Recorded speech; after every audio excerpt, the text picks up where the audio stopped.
देखिए, आज हम लोग जानेंगे रैट होल।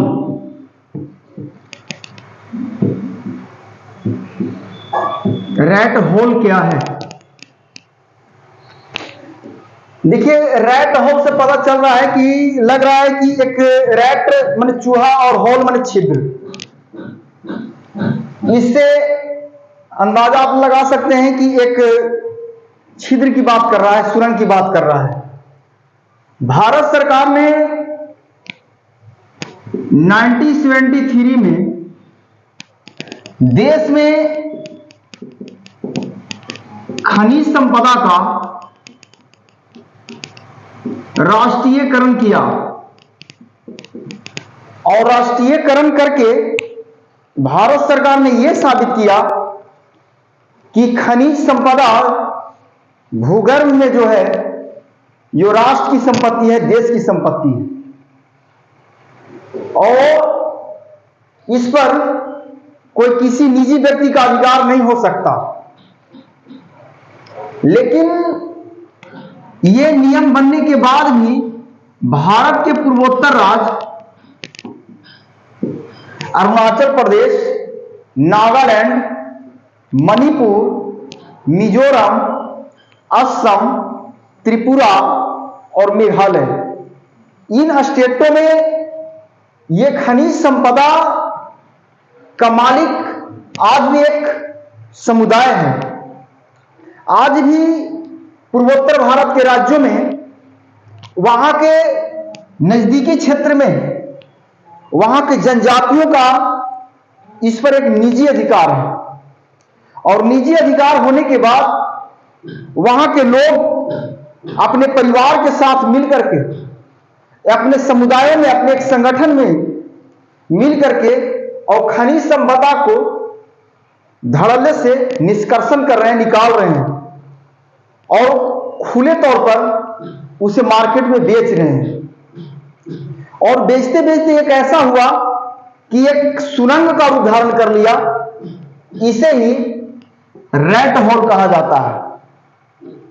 यह रैट होल विशेष रूप से हम कह सकते हैं कि खनिज संपदा को सरकार की नियम और कानून विधि व्यवस्था के विरुद्ध चोरी छुपके से जो छिद्र करके जो जनजातीय लोगों ने जो दुरुपयोग कर रहा है या निकाल करके मार्केट में बेच रहा है और उससे एक जो सुरंग क्रिएट हुआ है, इसे ही रैट होल कहा जाता है। हालांकि भारतीय सरकार ने 1973 में खनिज संपदा का राष्ट्रीयकरण किया, लेकिन फिर भी इस खनिज संपदा का राष्ट्रीयकरण करने के बाद भी भारत के बहुत सारे क्षेत्रों में खनन जो है एक निजी व्यक्तियों द्वारा, निजी संगठन द्वारा, निजी समुदाय द्वारा किया जा रहा है, जो देश हित में बहुत ही नुकसान है। और 1973 में तो हुआ ही, 1993 में भारतीय सरकार ने खनन नीति बनाई। इस नीति के तहत खनन विभाग के जितने भी कानून और व्यवस्था है, उस पर विशेष रूप से खनन नीति में जिक्र किया गया है।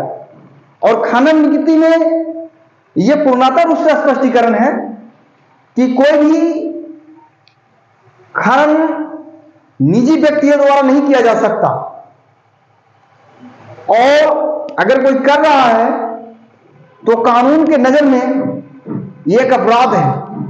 लेकिन आज भी भारत के पूर्वोत्तर राज्यों में रैट होल प्रक्रिया होने से खनिज संपदा का दुरुपयोग हो रहा है और देश की संपत्ति जो है किसी न किसी रूप में नुकसान हो रही है। हालांकि इस पर भारतीय सरकार को जागरूक होने की जरूरत है, लेकिन एक बात यह कहा जा सकता है कि इन जनजातीय क्षेत्रों में रोजगार का सृजन नहीं होने के कारण यहां के लोग विवशता रूप से विवश होकर के रैट होल की प्रक्रिया में संलग्न हैं। अगर इन्हें रोटी मिलता, इन्हें रोजगार मिलता, तो किसी न किसी रूप में रोजगार की ओर जाते और ये नियम के विरुद्ध काम नहीं करते। लेकिन आज भी भारतीय सरकार को विकास की मुख्यधारा में इस क्षेत्रों को जोड़ने की जरूरत है। उद्योग धंधे, कल कारखाने, फैक्ट्रियां, यहां तक कि इन्हें सुख सुविधाओं दे करके इन समाज के वंचितों लोगों को समाज की मुख्यधारा से जोड़ने का प्रयास होना चाहिए, ताकि समाज में सुख शांति और बेरोजगारी बढ़े और समाज के हर तबका खुशहाल जीवन जी सके और अपने आप को वंचित महसूस ना करे। ये रेड हॉल की प्रक्रिया अगर आपको अच्छा वीडियो लगे तो हमें लाइक करें, कमेंट्स करें, सब्सक्राइब करें। जय हिंद।